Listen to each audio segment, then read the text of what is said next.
I flew on Virgin Atlantic's premium economy on their A330 and A350 on my way to Tulum, Mexico. I have flown over 250 planes in my lifetime, with experiences ranging from budget airlines to first class on some of America's top airlines. This was my first time flying one of Britain's major airlines long haul, and I definitely have an opinion on whether or not Virgin's premium economy is worth your money. Join me as I show you everything from climbing to 37,000 feet to tea time on board. Now let's go flying.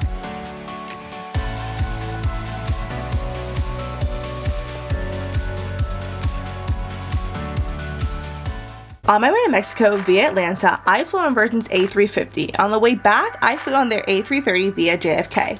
Both interiors, which you'll see in this video and will be indicated. On your seat upon boarding was a blanket, a pillow, a menu, with reusable headphones in the backseat pocket. My very first impression before service had even started is that the seat was relatively small in comparison to other premium economies I have flown on. It was a 242 configuration, which on this airline did consolidate the seat size, but there was a nice big screen in the seat back.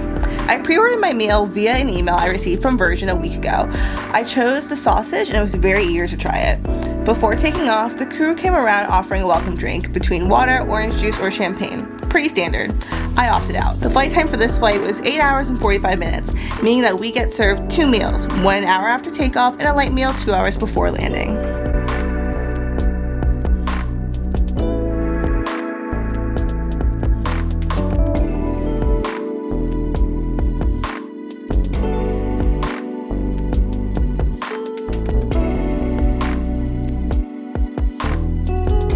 Once taking off and making our way up to 37,000 feet, I headed for the bathroom to change out of my jeans and into my sweatpants for the duration of the flight. I would honestly love to know if there's a separate bathroom for the first class passengers on this airline, because this bathroom was small, you guys. And typically on other airlines that I've flown first with, long haul, the bathroom is relatively sized. Now this bathroom was the size of a typical short haul bathroom, and I do believe I saw some passengers above me in the first class cabin walking down to use it. But what do I know? When I was in the bathroom, the cabin crew came around handing out wipes to wipe down your seat and tray table, and when I returned, I headed for my favorite activity, which is to explore the screens, especially Flight Radar, before landing on a movie to watch. About 25 minutes after takeoff, the crew came around offering something to drink and what I call a Fritos chip dupe. Something that's very different to the US airlines is that the drinks they give you here are really small. I guess that's just the theme.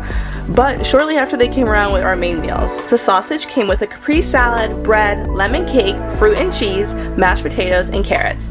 Honestly, it was really good and I wanted more, so I would give it an 8 out of 10. One thing you should know about me though is that I love airplane food. After finishing our food, we got another drink as well as the offering of tea or coffee. After 4 hours into the flight, I got super hungry again and decided I couldn't wait until the next meal, but they always have snacks in the galley for premium and first class members to take when needed. With less than 2 hours to go, we got served our second meal, which was a choice between savory or sweet high tea, and I went with the sweet option. It came with 3 different types of sandwiches, a scone, and 2 mini pastries. I wasn't a huge fan of this, so I'll rate it a 4 out of 10, but soon we were landing in Atlanta. We're back in the US, baby.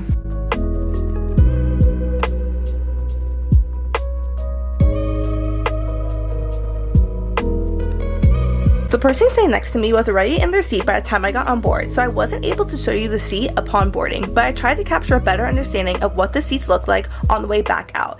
And just like that, we were in JFK on board the A330 on our way back to Heathrow. This flight was a total of 6 hours and 31 minutes, and since it was a night flight, the only thing that changed from the seat presentation was that there was an amenity kit with an eye mask, socks, earplugs, toothbrush, and toothpaste. The A350 is Virgin's newer plane, but I preferred and felt as though the A330 was better. The seats felt slightly bigger, it was a 232 configuration, and it felt cleaner. Like the first flight, I also pre-ordered my meal, and this time I was expecting fish. The fish came with a house salad, bread, chocolate cake, peas, cheese, and fruit, fingerling potatoes.